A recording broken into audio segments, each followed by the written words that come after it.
Bismillahirrahmanirrahim. Assalamualaikum warahmatullahi wabarakatuh.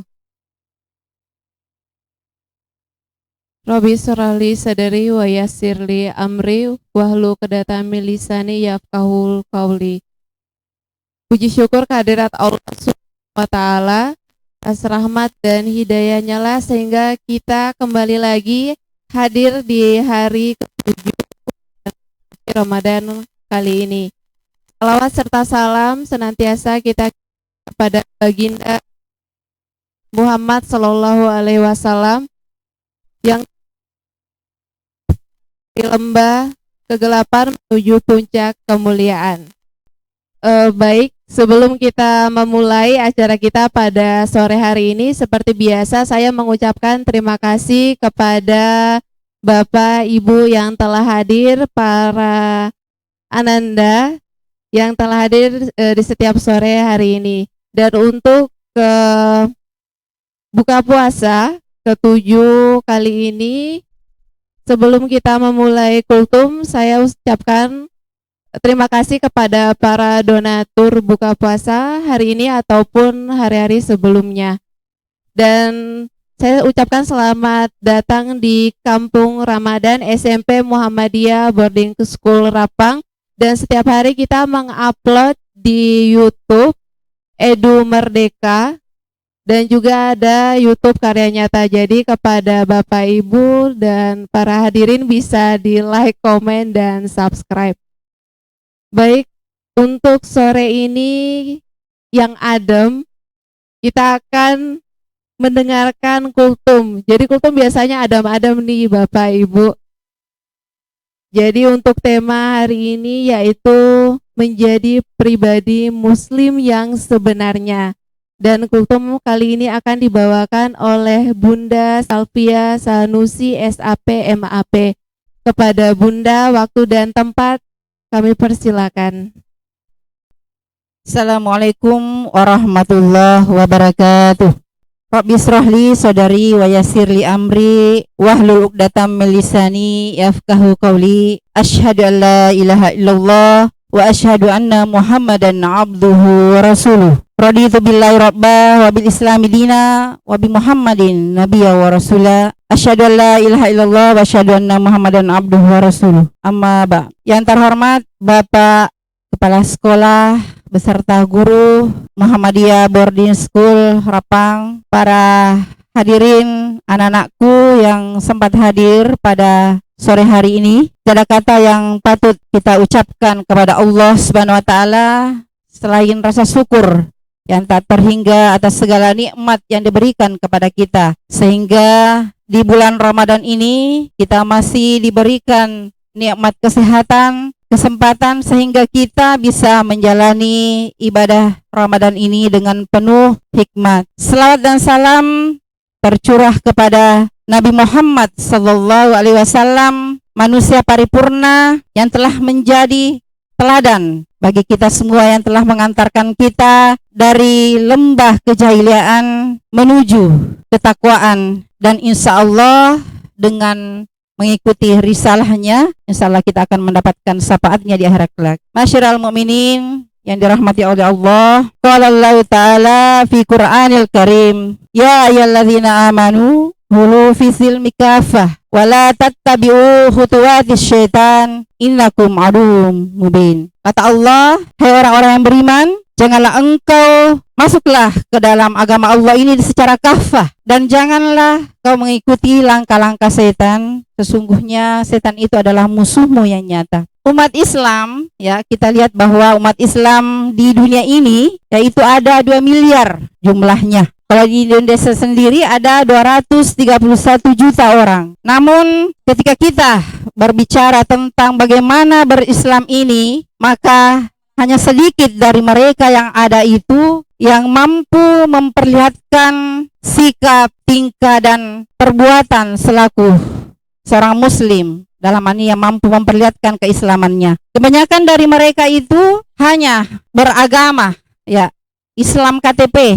Banyak di antara mereka yang mau mati kalau dikatakan bukan Islam, ya. Tapi ketika ditanya bagaimana sikap, perbuatan dan tingkah lakunya ternyata tidak mencerminkan nilai-nilai keislaman. Kita lihat kondisi sekarang ini, ya, begitu banyak persoalan, lemahnya kita umat Islam meskipun kita kaum mayoritas, ya, namun secara kualitas kita minoritas. Sehingga Rasulullah SAW pernah mengatakan, ya, bahwa suatu saat nanti ada suatu masa di mana kaum kalian ini akan digerogoti oleh kaum-kaum dari bangsa lain, kaum-kaum dari kaum lain, ya. Maka bertanyalah salah seorang di antaranya, apakah masa itu kami minoritas ya Rasulullah? Jawab Rasulullah, tidak. Kalian pada saat itu justru besar, namun kalian hanya bagai buih, ya. Maka Allah menimpakan kehinaan kepada mereka dan Allah menghilangkan rasa takut terhadap musuh-musuh orang Islam, sehingga mereka berani mempertaruhkan, mengolok-olok dan mengganggu kita sebagai orang muslim. Dan kemudian ada yang bertanya, kehinaan apa itu ya Rasulullah? Rasulullah menjawab, kehinaan hubbu dunia, cinta dunia, wa zaikatul maut, dan takut mati. Hadirin ma'asyiral mukminin yang dirahmati oleh Allah, hidup ini seperti sebuah perjalanan dari titik yang satu ke titik yang lain. Kita berangkat dari garis masa lalu, melewati masa kini dan akan menuju masa depan. Nah, kalau hidup ini adalah perjalanan, maka pertanyaannya, apakah kita sudah siap atau kita sudah tahu kemana arah tujuan kita? Ya, coba bayangkan kalau kita akan menuju ke suatu tempat, tapi kita tidak tahu kita mau kemana. Ya, tentu ini akan mempengaruhi kita. Nah, bagaimana nilai-nilai yang harus dimiliki oleh seorang muslim, yang harus melekat dalam diri seorang muslim sehingga menjadi muslim yang sebenarnya? Ada beberapa hal yang harus dimiliki. Yang pertama, salamatul akidah, yaitu keyakinan yang benar, ya.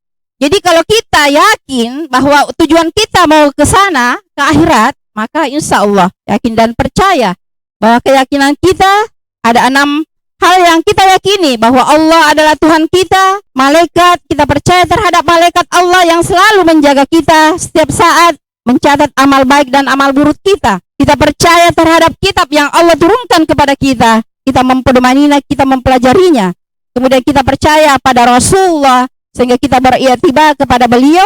Kemudian kita percaya adanya hari akhir, sehingga kita akan mempersiapkan diri kita untuk menuju ke sana. Dan yang terakhir adalah percaya kepada takdir baik dan takdir buruk. Kemudian yang kedua, sihatul ibadah, ibadah yang benar, ya. Jadi ketika kita tahu bahwa perjalanan tujuan kita adalah akhirat, maka kita tinggal melakukannya. Bagaimana melakukannya? Tentu dengan ibadah yang benar, ya. Wa ma khalaqtul jinna wal insa illa liya'budun, dan tidaklah aku ciptakan jin dan manusia kecuali hanya untuk menyembahku, dan tujuan manusia adalah menyembah. Berbicara tentang ibadah, bukan hanya ibadah mahdah, tapi ada ibadah ghairu mahdah, ya. Kita tidak berbicara tentang ibadah wajib saja, salat, puasa, zakat, haji, tapi kita terkait dengan ibadah banyak, segala segmen kehidupan kita akan terkait. Baik itu misalnya bagaimana kita berhubungan dengan orang lain sesama, bagaimana kita berbagi, ya, bagaimana kita beribadah, zakat, sedekah, kemudian bagaimana kita misalnya setiap langkah kehidupan kita ini diniatkan sebagai ibadah, termasuk menuntut ilmu, ya, termasuk ketika kita makan akan bernilai ibadah, ketika kita melakukan sesuatu kita niatkan sebagai ibadah, insya Allah itu akan menjadi jalan untuk kita dalam perjalanan akhirat, ya. Allah mengatakan, faiza qudatis shalah fantasiru fil ar. Jika sholat telah dilaksanakan, maka bertabaranlah kamu di muka bumi dan carilah karunia Allah, dan ingatlah banyak-banyak agar kamu beruntung. Hadirin ma'asyiral mukminin rahimakumullah, kita percaya bahwa seorang muslim harus memahami bahwa ibadah, ya, ibadah yang benar lahir dari akidah yang benar. Jadi tanpa akidah yang benar tidak mungkin kita bisa melakukan ibadah yang bagus. Karena kita percaya tadi pada Allah, kita percaya kepada malaikatnya, kita percaya kepada Rasulullah, sehingga kita melakukan ibadah. Yang ketiga adalah matinul khuluq, yaitu akhlak yang kokoh. Akhlak yang kokoh ini adalah lahir dari sebuah pembiasaan. Coba misalnya kita lihat contoh, ketika seorang anak ingin belajar naik sepeda, Mungkin ketika dia melihat orang lain menggunakan sepeda, dia bingung bagaimana caranya naik. Ya, kemudian dia belajar, dia naiki, kemudian dengan pelan-pelan, mungkin dengan menggunakan dua kaki terlebih dahulu, kemudian pelan-pelan dia menggayuh sepedanya, 1-2 langkah dia mungkin terjatuh dan akan bangkit kembali. Dan kalau dilakukan terus-menerus dan mencoba, insya Allah suatu saat nanti dia pasti akan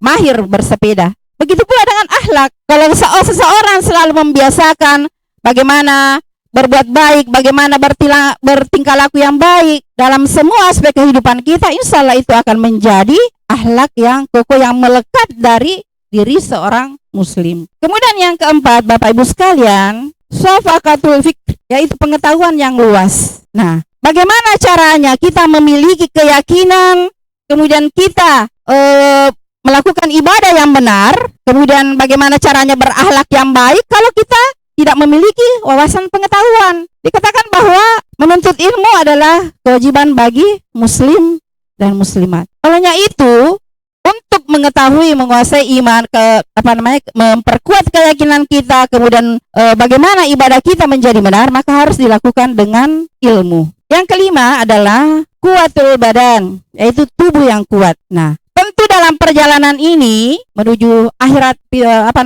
akhirat ini, kalau kita mau lakukan, kita harus kuat. Bagaimana caranya kita beribadah dengan baik? Bagaimana caranya kita memperbaiki akhlak hubungan kita dengan sesama kalau kita tidak memiliki badan yang kuat, tubuh yang kuat? Ya. Dalam perjalanan kita harus fit, harus sehat untuk bisa melakukan itu. Selanjutnya, al-qudrah wala al-kasbi, yaitu mampu mencari nafkah. Ini sangat penting. Tentu Bapak Ibu sekalian, kalau kita mau melakukan perjalanan, pasti kita bawa bekal. Kalau kita tidak bawa bekal, pasti kita akan kelaparan di jalanan. Begitu juga menjadi seorang pribadi muslim yang sebenarnya harus kuat mencari nafkah. Harus kita persiapkan. Ya, seorang muslim harus bekerja, harus bersungguh-sungguh sehingga dia bisa hidup. Kemudian yang ketujuh adalah nafi'an lil ghairi, yaitu bermanfaat bagi yang lain. Nah, seorang yang sukses, seorang yang berhasil, tidak hanya sekedar kalau dia bisa menjadi seorang dokter, tidak hanya sekedar menjadi seorang profesor dan sebagainya, tapi seorang yang berhasil adalah orang yang bisa memberikan warna, bisa memberikan kebaikan kepada orang lain. Itulah yang namanya berhasil. Ya, dan sebaik-baik manusia adalah orang yang bermanfaat bagi sesamanya. Olehnya itu, jangan kita selalu kita jangan bosan-bosan untuk selalu berbuat baik. Yang kedelapan, harisan wala waktihi, yaitu mampu mengatur waktunya. Betapa banyak orang yang mengalami persoalan masalah karena tidak mampu menggunakan waktu. Allah bersumpah dalam Al-Qur'an, wal asr, wad duha, wal asri, wal lail. Ya, demi masa, manusia ini benar-benar dalam kerugian. Olehnya itu, orang yang beruntung adalah orang yang bisa memanfaatkan waktunya dengan baik. Jangan sampai waktu kita dalam perjalanan yang singkat ini habis sia-sia dan kita akan berpulang ke tempat tujuan kita menuju tempat akhirat nanti, kita tidak bawa bekal apa-apa. Jangan sampai menyesal di hari kemudian. Kemudian yang ke-9 adalah mampu mengatur urusannya. Jadi seorang muslim yang ingin menjadi muslim yang sebenarnya, dia mampu mengurus urusannya, dia mampu memilah mana urusan yang baik, mana urusan yang tidak penting, mana urusan yang harus dia dahulukan. Dia harus mengelola hidupnya. Jadi kita tidak boleh berleha-leha, kita tidak boleh hanya duduk terdiam bermalas-malasan. Itu sangat dilarang oleh agama. Jadi kita harus mampu mengatur urusan kita sehingga benar-benar kita bisa sebagai seorang muslim profesional dalam mengatur kehidupan kita. Kemudian yang terakhir adalah mujahidan li nafsi, yaitu berjuang melawan hawa nafsu. Inilah yang paling berat. Bagaimana untuk menjadi pribadi muslim yang sebenarnya kita harus bisa berjuang melawan hawa nafsu. Sayyidina Ali ketika selesai perang Badar, dia berkata, hari ini kita telah selesaikan perang yang begitu besar, begitu dahsyat, dan hari ini kita akan pulang dan kita akan menghadapi perang yang tidak kalah lebih besar lagi dari perang Badar ini, yaitu perang melawan hawa nafsu. Masyiral mukminin rahimakumullah, di bulan Ramadan ini tentu sebagai umat muslim harus senantiasa bagaimana kita menjaga segala aktivitas kita, ibadah kita, sehingga apa yang kita harapkan dari implementasi puasa ini dalam kehidupan kita akan lahir nanti menjadi seorang mukmin yang sebenar-benarnya, yang tentu selama 1 bulan ini akan berdampak ke 11 bulan berikutnya dalam kehidupan kita, sehingga kita tidak selesai nanti hanya sekedar di bulan Ramadan saja selesai melakukan ibadah puasa dan kembali ke bulan berikutnya dengan aktivitas biasa-biasa saja, tapi 1 bulan ini diharapkan nanti menjadi bekas di 11 bulan berikutnya akan kita lalui, dan mudah-mudahan kita menjadi orang-orang, golongan-golongan orang yang beruntung sebagaimana Allah katakan dalam Al-Quran. Hadirin dan hadirat yang dirahmati Allah, inilah yang sempat saya sampaikan sebagai pesan untuk kita semua, mudah-mudahan ada manfaatnya. Terima kasih atas segala kesempatan yang diberikan kepada kami, dan mohon maaf apabila ada kekurangan, karena kesempurnaan itu datangnya dari Allah Subhanahu wa taala, dan milik manusialah segala kekurangan. Nasrul minallah wa fathun qarib wa basyiril mu'minin. Wassalamualaikum warahmatullahi wabarakatuh.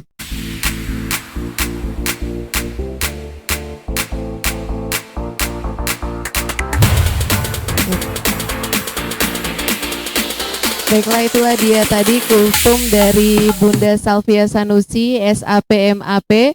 Semoga bermanfaat untuk semua. Kemudian selanjutnya seperti biasa kita menjelang buka puasa, semoga ibadah puasa kita hari ini diterima oleh Allah Subhanahu wa taala. Dan terima kasih kepada para donatur, semoga dilipat gandakan berkali-kali lipat oleh Allah Subhanahu wa taala. Tutup acara hari ini, lil haq fasal bikul khairat. Assalamualaikum warahmatullahi wabarakatuh.